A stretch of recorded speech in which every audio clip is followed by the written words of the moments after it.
E aí, pessoal, tudo bem? Bom, hoje nós iremos ver as leis de Newton, leis essas que se encontram no volume 1, capítulo 2, páginas 51 a 58. Essas aulas estão relacionadas à semana do dia 4 ao dia 8 de maio. Mas o que acontece? O conteúdo é muito extenso, é muita teoria. Então eu fragmentei essa aula em 4 vídeos. 3 envolvendo as leis, os conceitos, e um vídeo envolvendo as atividades relacionadas às leis. Resolvi fazer dessa maneira para não ficar vídeo muito longo, fica muito cansativo. Então a gente fragmentando, acho que fica mais interessante a aula da gente. Então vamos lá. Parte 1 então é a primeira lei de Newton, que é o princípio da inércia. Esse conteúdo se encontra entre as páginas 51 e 53 e vamos iniciar. Bom, a introdução é a seguinte: leis de Newton. Nos tópicos anteriores, definimos 2 conceitos fundamentais da mecânica: a aceleração, que está relacionada à mudança de velocidade de um corpo, e a força, uma interação entre 2 corpos que pode ter como um de seus efeitos a aceleração. Vamos estudar os princípios pelos quais esses 2 conceitos da mecânica se relacionam. Esses princípios são as 3 leis de Newton. Primeira lei de Newton. Considere uma pessoa aprendendo a andar de skate, parada em pé sobre ele. Nesse momento, as forças aplicadas sobre o praticante são força-peso para baixo e força normal do skate para cima. Como as forças são iguais, mas em sentidos opostos, a força resultante é nula e a pessoa, como consequência, está em repouso. Bom, então seria mais ou menos isso daqui, ó, representando essa pessoa sobre o skate por esse diagrama. Eu tenho uma força normal para cima, que é o skate, que é a força que o skate aplica na pessoa. Força normal é uma força que impede a penetração do corpo na superfície. E tenho a força peso para baixo, que é a força que a Terra aplica nessa pessoa. Vamos deixar uma coisa bem clara. Por que a resultante aqui é 0? Porque existe um equilíbrio entre as intensidades dessa força. Essas forças não são de mesma natureza. Força normal é força de contato. Força peso é força de campo, no caso campo gravitacional. Mas, por que o somatório aqui dá uma resultante nula? Porque a intensidade delas é igual. Uma é vertical para cima, a outra vertical para baixo. Se a força normal e a força peso têm o mesmo valor, com sentidos contrários, elas se anulam. Beleza? Bom, então vamos lá. Imagine agora que um amigo, para fazê-la se mover, empurra rapidamente o skate. O skate entra em movimento, mas a pessoa que está parada tende a permanecer parada. Então o amigão chega e faz isso daqui, ó. O cara está parado em cima do skate, está tentando aprender. O cara chega, dá uma bicuda no skate aqui. Qual que é a tendência desse rapaz aqui continuar parado? Certo? Por quê? Porque na condição inicial, o corpo tendia na condição de repouso. Então observe, ó, quando o corpo está parado, ele tende a permanecer parado. Por isso, quando o skate é empurrado para frente, a pessoa pode acabar caindo por ter a tendência de permanecer no mesmo lugar. É aquela história também, né? Você está em pé dentro de um ônibus, o ônibus está parado. Se o ônibus de repente acelerar bruscamente, essa pessoa que está em pé, parada, dentro do ônibus, sem contato nenhum com apoio, a tendência dela é cair.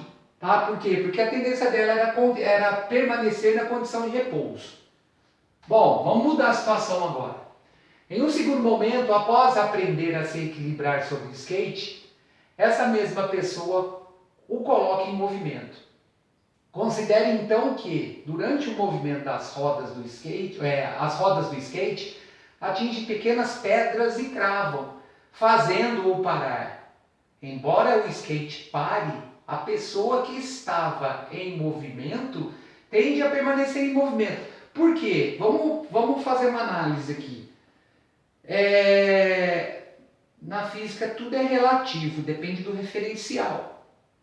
Então, essa pessoa, esse skatista, em relação ao skate, ele se encontra parado. Por quê? Porque a posição dele sobre o skate não muda. Porém, em relação ao piso, ao chão, ele se encontra em movimento. Logo, se o skate trava, a tendência desse cara é continuar em movimento. Então vai acontecer isso daqui, ó. Ele está vindo na boa, pega uma pedrinha aqui na roda da frente do skate, o skate trava, a tendência dele é continuar. Então, ó, quando um corpo está em movimento, ele tende a permanecer em movimento. Por isso, quando o skate trava com as pedrinhas, a pessoa pode acabar caindo seguindo o movimento. Por quê? Porque em relação ao chão, essa pessoa aqui está em movimento. Então, ó, presta atenção nesse GIF aqui que eu vou pôr, que é mais ou menos isso aqui que vai acontecer com o cara que está vindo no fundo. Olha lá. Tem um cara vindo aqui, ó. Ele fez uma manobra na qual o skate travou de lado, né? Qual foi a tendência dele? Continuar o movimento. Pena que a gente não sabe o resultado disso daí, né? O que aconteceu com esse cara? Ele deve ter se arrebentado na hora que ele caiu. Então observem, ó, ele faz a manobra, o skate trava e a tendência dele é continuar o movimento, beleza? Então vejam, essas duas situações estão relacionadas com a primeira lei de Newton, que qualifica o estado de movimento de um corpo quando a força resultante aplicada sobre ele é nula. E isso ocorre quando? Quando não há força aplicada sobre o corpo, eu tenho uma resultante igual a zero. Skatista sobre o skate com o skate parado. Ou quando a soma das forças aplicadas sobre o corpo dá uma resultante igual a zero. Uma condição interessante dentro dessa segunda análise aqui é um corpo estar em movimento com velocidade constante. Um corpo em movimento com velocidade constante, a resultante das forças que agem sobre o corpo é nula. Porque qual que é a função da força, uma das funções da força aplicada no corpo? Variar a velocidade do corpo. Para eu ter variação de velocidade no corpo, eu tenho que ter aceleração. Então, se a resultante das forças aplicadas sobre um corpo é igual a zero, significa que a aceleração também é igual a zero. Logo, a velocidade desse corpo é constante. Então eu tenho o princípio da inércia para duas condições. Quando um corpo está parado, ele vai ter uma condição de força resultante nula, ou quando ele estiver em movimento, ele tem que estar em movimento com velocidade constante. Eu vou ter uma resultante de forças aplicadas igual a zero também. Então veja, de acordo com a primeira lei, para corpos livres da ação de uma força resultante, não há alteração no estado de repouso ou de movimento do corpo. Aí, ó. Isto é, ele permanece parado ou com movimento em linha reta e velocidade constante.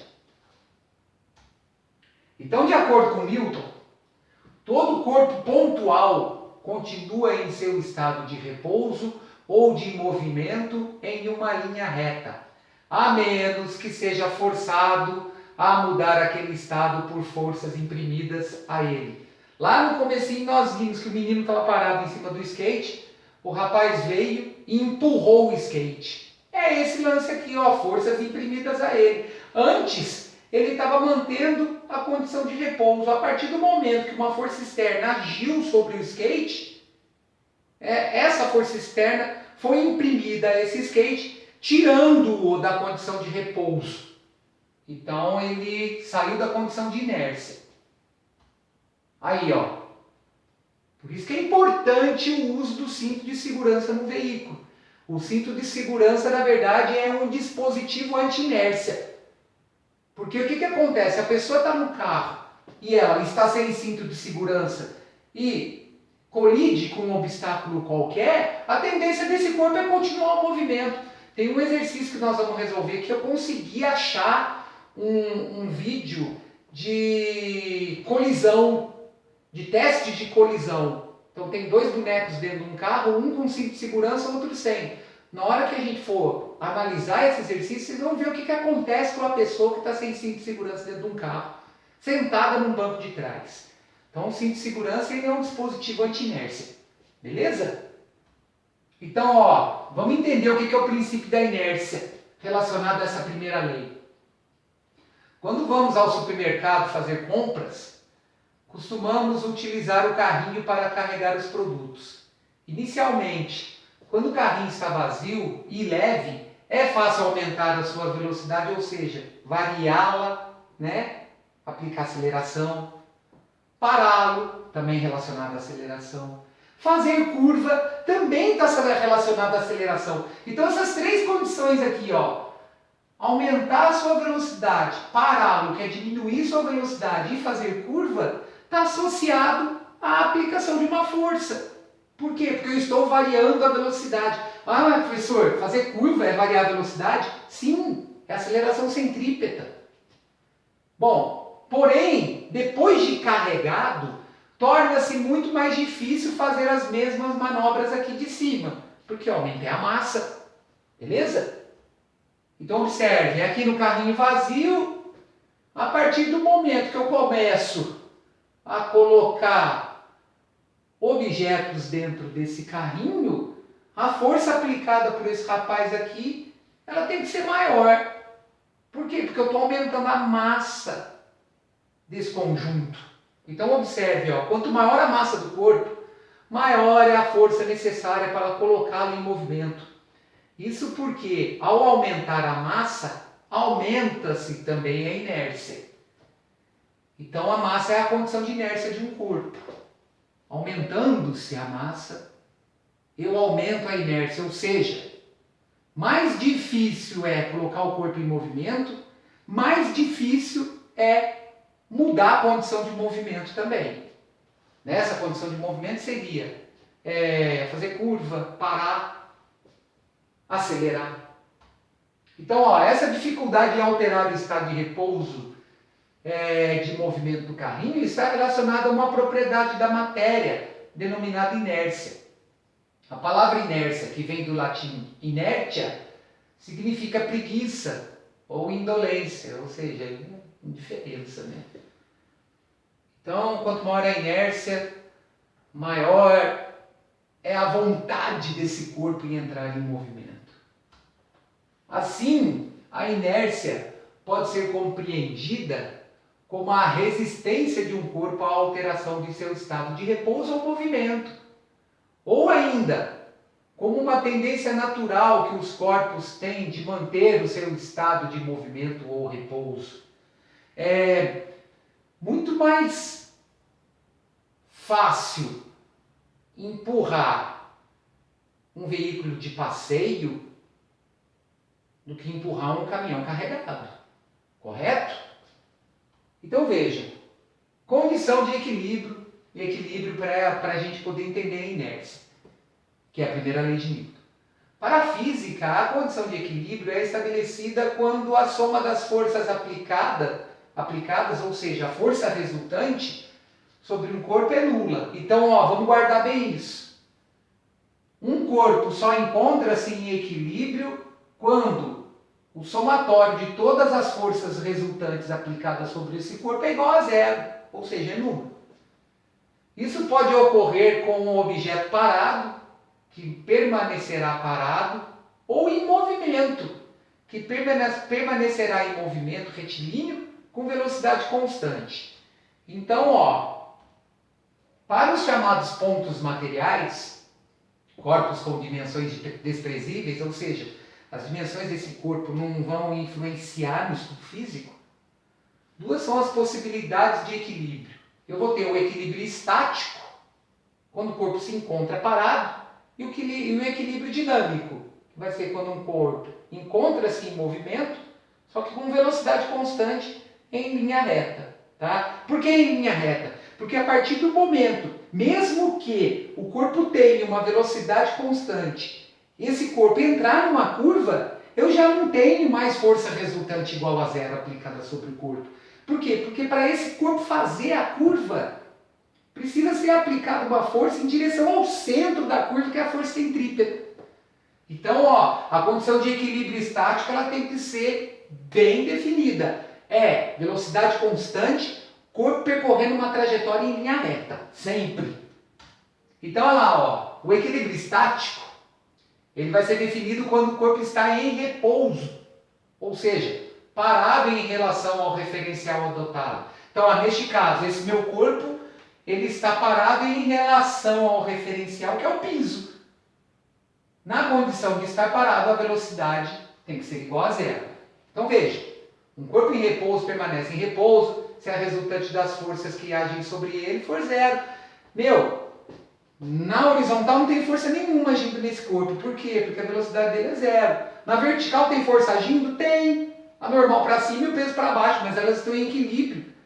Em relação à vertical, o corpo não se movimenta também. Então, a intensidade da força normal para cima vai ser igual à intensidade da força normal para baixo, dá resultante igual a zero. Agora, quando que vai ocorrer o equilíbrio dinâmico? O equilíbrio dinâmico ele vai ser definido quando o corpo está em movimento retilíneo, ou seja, numa linha reta, com velocidade constante. Velocidade constante significa aqui que você, por exemplo, num carro, você olha para o velocímetro, ele vai estar sempre marcando o mesmo valor lá. Ah, mas o carro está andando. Como é que ele consegue ter resultante igual a zero? É simples. A força aplicada pelo motor, ela vai se igualar com as forças que estão no sentido contrário ao movimento desse veículo, ou seja, força de atrito do pneu com o solo, resistência do ar. Então, se a velocidade do corpo é constante, significa que ele está percorrendo essa trajetória reta com uma força resultante aplicada sobre ele igual a zero. O que seria a força resultante? Nós vimos anteriormente. Força resultante é uma força imaginária que, se existisse, ela faria o mesmo papel que todas as forças que estão sendo aplicadas sobre o corpo. Então, observe, um corpo com velocidade constante está em equilíbrio se a força resultante sobre ele é nula. Então, eu fiz um diagrama aqui que define bem a primeira lei de Newton, que é a lei da inércia. Olha lá, se a força resultante sobre um corpo for nula, isso vai acontecer em duas condições. A força resultante é igual a zero quando um corpo está em repouso. Nessa condição ele vai permanecer em repouso. Ou, em relação ao referencial, tá? Tem que ficar bem claro isso. Ou, a força resultante é igual a zero na condição do corpo estar em movimento. Para que essa força seja igual a zero, um corpo em movimento ele tem que se mover em linha reta com velocidade constante. Então, corpo em repouso, equilíbrio estático. Corpo em movimento, equilíbrio dinâmico. Assim, podemos definir que a primeira lei de Newton está relacionada com a condição de equilíbrio dos corpos. Encerro aqui a primeira parte. Próximo vídeo nosso, segunda lei de Newton. Já já a gente volta.